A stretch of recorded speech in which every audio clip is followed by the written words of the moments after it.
Shalom Ibu dan teman-teman, masih ingat kan mengenai materi minggu lalu yaitu statistika? Nah, pada hari ini kita akan mempelajari lebih lanjut materi statistika dengan topik pencarian data tunggal dan penyajian data tunggal.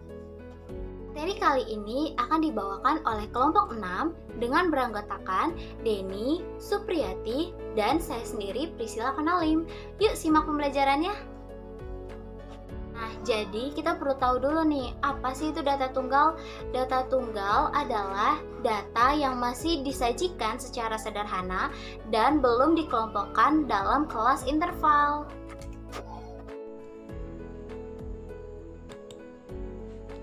Oke, kita akan masuk dalam pembahasan mengenai ukuran pencarian data tunggal, di mana meliputi A. Jangkauan data tunggal atau J. Itu adalah selisih antara data terbesar dengan data terkecil. Nah, dapat kita tuliskan C sama dengan data terbesar dikurangi data terkecil. Nah, untuk contoh soalnya, data nilai ulangan seorang siswa adalah 84, 60, 90, 88, 93, dan 79. Berapakah jangkauannya? Nah, di sini data yang telah tersedia adalah data yang belum diurutkan. Oleh karena itu, tugas kita pertama-tama adalah mengurutkan data terlebih dahulu. Maka akan diperoleh 60, 79, 84, 88, 90, dan 93. Maka nilai terbesarnya adalah 93 dan nilai terkecilnya adalah 60. Maka jangkauannya adalah 93 dikurangi 60 sama dengan 33. Yang berikut adalah kuartil atau Q.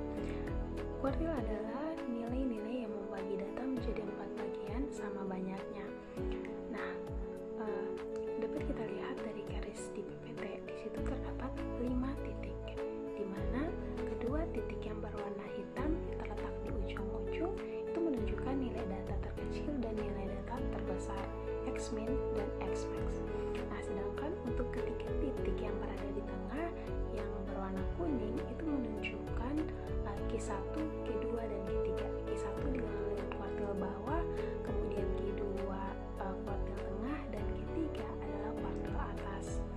Nah, untuk memperoleh nilai kuartil dari masing-masing kuartil yaitu Q1, Q2, dan Q3, maka dapat kita gunakan rumus yang pertama. Q1 sama dengan 1/4 dikali N ditambah 1. Kemudian Q2 1/2 dikali N ditambah 1. Dan Q3 3/4 dikali N ditambah 1. Nah, nilai N atau N di sini menunjukkan banyaknya data. Yang berikut adalah contoh soal untuk menentukan Q1, Q2, dan Q3 dari data 9, 5, 7, 8, 9, 4, dan 6. Nah, untuk menyelesaikannya, pertama-tama kita harus mengurutkan data tersebut dari yang terkecil hingga yang terbesar. Maka kita akan memperoleh 4, 5, 6, 7, 8, 9, dan 9. Nah, berdasarkan data tersebut, maka kita dapat menentukan Q1, Q2, dan Q3. Yang pertama, Q1. Q1 sama dengan 1/4 dikali 7 ditambah 1 sama dengan 8/4 sama dengan 2. Maka Q1-nya terletak pada data kedua. Kemudian Q2. Q2 sama dengan 1/2 dikalikan dengan 7 ditambah 1 sama dengan 8/2 sama dengan 4. Artinya Q2 terletak pada data keempat. Kemudian Q3 3/4 dikali 7 ditambah 1 sama dengan 24/4 sama dengan 6. Artinya bahwa Q3 atau kuartil atasnya itu terletak pada data ke-6, sehingga diperoleh Q1 yaitu data kedua. Jika kita lihat dari urutan data yang telah kita urutkan tadi, maka data kedua terletak pada angka 5. Kemudian Q2 terletak pada data keempat, maka data keempat dari data itu adalah angka 7. Kemudian Q3 terletak pada data ke-6. Data ke-6 itu menunjukkan angka 9, sehingga dapat kita simpulkan bahwa Q1 sama dengan 5, Q2 sama dengan 7, dan Q3 sama dengan 9. Sekarang bagian C, yaitu jangkauan interkuartil, di mana selisih antara kuartil 3 dan kuartil pertama. Nah, untuk rumusnya jangkauan interkuartil sama dengan Q3 dikurangi dengan Q1. Ada contoh soalnya, diketahui data sebagai berikut: 3, 5, 5, 6, 7, 8, dan 9. Kita diminta untuk menentukan jangkauan interkuartilnya. Nah, dapat kita lihat bahwa data yang disajikan di dalam soal tersebut sudah diurutkan dari angka terkecil hingga data terbesar gitu. Nah, selanjutnya adalah kita harus menentukan Q1, Q2, dan Q3-nya. Nah, berdasarkan data tersebut kita dapat menggunakan rumus yang telah saya jelaskan sebelumnya, ataupun kita dapat menentukan dengan cara seperti ini. Jadi, kita dapat melihat bahwa di dalam data tersebut ada 7 data. Nah, dari ke-7 data ini untuk menentukan Q2 kita ambil nilai tengahnya yang membagi kedua data ini menjadi 2 bagian, yaitu angka 6. Angka 6 menunjukkan Q2-nya. Kemudian di sebelah kiri Q2 itu terdapat 3 data. Nah, yang menjadi Q1-nya adalah data kedua atau data yang berada di tengah-tengah ketiga data ini. Kemudian kita lihat di sebelah kanan Q2.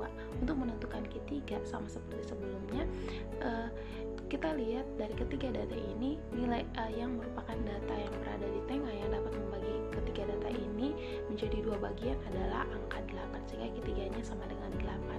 Nah, untuk menyelesaikannya, Q1 sama dengan 5, Q2 sama dengan 6, dan Q3 sama dengan 8. Maka nilai dari jangkauan interkuartilnya adalah Q3 dikurangi dengan Q1 sama dengan 8 dikurangi 5 sama dengan 3. Oke, yang bagian D adalah ragam. Nah, ragam ini menyatakan rata-rata kuadrat jarak suatu data terhadap rataannya. Nah, untuk rumusnya adalah S kuadrat sama dengan sigma XI dikurangi X rata-rata dikuadratkan per N. Nah, di sini S kuadrat itu adalah ragam atau varians, kemudian XI-nya itu sama dengan data ke I, kemudian X rata-rata adalah nilai rata-rata dari data, kemudian N sama dengan banyaknya data. Nah, bagian selanjutnya adalah simpangan baku atau S. Itu menunjukkan penarikan akar dari rata-rata kuadrat jarak suatu data terhadap rataannya. Nah, untuk rumusnya adalah S sama dengan akar dari S kuadrat, di mana S kuadrat ini adalah rumus dari ragam atau varians. Kemudian yang berikut adalah simpangan rata-rata. Nah, simpangan rata-rata ini digunakan untuk mengukur sebaran data dari semua data yang ada. Untuk rumusnya adalah SR atau simpangan rata-rata sama dengan sigma mutlak XI dikurangi X rata-rata per N. Nah, di sini diketahui bahwa SR-nya itu adalah simpangan rata-rata, kemudian XI-nya itu data ke I, kemudian X rata-rata itu adalah nilai rata-rata dari data. Yang berikut adalah contoh soalnya. Diketahui data sebagai berikut: 6, 5, 8, 7, 8, 6, 8, 7, 9, dan 6. Nah, kita diminta untuk menentukan simpangan rata-rata, ragam, dan simpangan baku. Yang pertama-tama yang harus kita lakukan adalah mengurutkan data dari yang terkecil hingga yang terbesar. Setelah mengurutkan data, kita tentukan X rata-ratanya. Nah, untuk menentukan X rata-ratanya, kita lihat dari jumlah keseluruhan data dibagi dengan banyaknya data, sehingga kita memperoleh jumlah keseluruhannya 70 dibagi dengan 10 sama dengan 7. Jadi X rata-ratanya sama dengan 7. Kemudian kita menentukan SR atau simpangan rata-ratanya, yaitu sama dengan mutlak 5 dikurangi 7 ditambah 6 mutlak 6 dikurangi 7 dikalikan dengan 3, karena data 6 dalam data tersebut sebanyak 3. Kemudian ditambah mutlak 7 dikurangi 7 dikalikan dengan 2 ditambah mutlak 8 dikurangi 7 dikali 3 ditambah mutlak 9 dikurangi 7, kemudian dibagi dengan banyaknya data, sama dengan 2 ditambah 3 ditambah 0 ditambah 3 ditambah 2 dibagi dengan 10. Kita akan memperoleh 10 per 10 sama dengan 1. Jadi SR-nya itu adalah 1. Kemudian kita tentukan ragamnya, S kuadratnya itu sama dengan 5 dikurangi 2 dikuadratkan, kemudian kurang dengan 6 dikurang 7 dikuadratkan, kemudian dikalikan dengan 3 karena data 6 sebanyak 3, kemudian dikurangi dengan 7 dikurang 7 dikuadratkan dan dikalikan dengan 2, kemudian kurang dengan 8 kurang 7 dikuadratkan dan dikalikan dengan 3, kemudian kurang 9 dikurang 7 dikuadratkan, kemudian dibagi dengan 10. Nah, kita akan memperoleh 4 ditambah 3 ditambah 0 ditambah 3 ditambah 4 dibagi dengan banyaknya data, yaitu 10. Kita akan memperoleh hasil 14 dibagi dengan 10, kemudian kita kecilkan menjadi 7/5. Nah, yang berikut adalah simpangan bakunya. Nah, simpangan baku sama dengan akar dari S kuadrat. S kuadrat yang sudah kita dapat adalah 7/5. Jadi simpangan bakunya adalah akar dari 7/5 sama dengan akar 7/5 dikali akar 7/5. Kita akan memperoleh hasil akhirnya yaitu akar dari 35/5.